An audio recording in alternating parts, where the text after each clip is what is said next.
இப்போ கண்களில் பாதிப்பு வந்துருச்சு, ஐ பவர் வந்துருச்சு அப்படின்னும் போது நீங்கள் கண் டெஸ்ட் பண்ணி தெரிஞ்சுக்கிட்டீங்க அப்படின்னா 3 மெத்தட் தான் இருக்குது. ஒன்று ஸ்பெக்ஸ் யூஸ் பண்ணுறது, 2வது காண்டாக்ட் லென்ஸ் யூஸ் பண்ணுறது, 3வது காண்டாக்ட் லென்ஸஸ் ஸ்பெக்ஸ் இது ரெண்டுமே இல்லாமல் பண்ணுறதுக்கு லேசர் சர்ஜரி போயிடுறது. ஸோ நிறைய பேர் பார்த்தீங்கன்னா ஸ்பெக்ஸ் யூஸ் பண்ணுவாங்க, இல்லை காண்டாக்ட் லென்ஸ் யூஸ் பண்ணுவாங்க இல்லையா?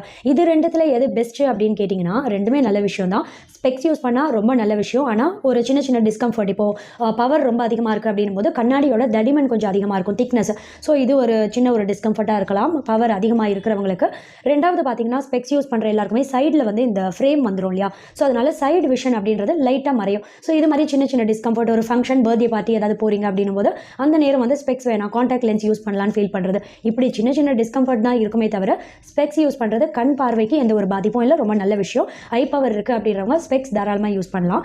காண்டாக்ட் லென்ஸாக ஸ்பெக்ஸான்னு கேட்டிங்கன்னா காண்டாக்ட் லென்ஸ் யூஸ் பண்ணுறீங்க அப்படின்னும் போது ரொம்ப ரொம்ப கேர் எடுத்து ரெஸ்பான்சிபிலிட்டியோடு இருக்கீங்க அப்படின்னா தாராளமாக யூஸ் பண்ணலாம். அப்படி இல்லைனா இன்ஃபெக்ஷன் ஏற்படக்கூடிய வாய்ப்பு கொஞ்சம் அதிகம் தான். ஸோ என்ன மாதிரி கேர் எடுக்கணும்னு பார்த்தீங்கன்னா, ஒரு சிலர் தூங்கும்போது அப்படியே காண்டாக்ட் லென்ஸ் எடுக்காமல் அப்படியே தூங்கிடுவாங்க. ரொம்ப குறிப்பாக மதிய நேரத்தில் பார்த்தீங்கன்னா ஒரு சின்ன ஒரு நேப் எடுக்கிறேன் அப்படின்ட்டு கண்ணு மூடுவாங்க, அப்படியே தூங்கிடுவாங்க. ஸோ காண்டாக்ட் லென்ஸோடு அப்படியே படுத்து தூங்கக்கூடாது.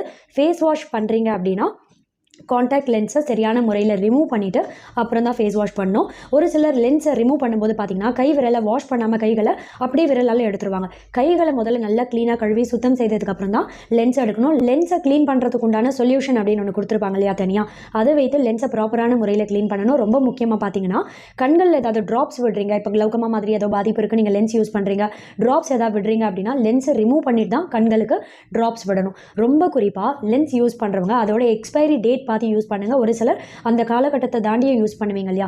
லென்ஸ் யூஸ் பண்ணுறவங்க சரியான ஒரு ரெஸ்பான்சிபிலிட்டி கேரோட யூஸ் பண்ணுறீங்க, இன்ஃபெக்ஷன் வராமல் பார்த்துக்கிறீங்க கண்களுக்கு அப்படின்னா தாராளமாக காண்டாக்ட் லென்ஸையும் யூஸ் பண்ணலாம்.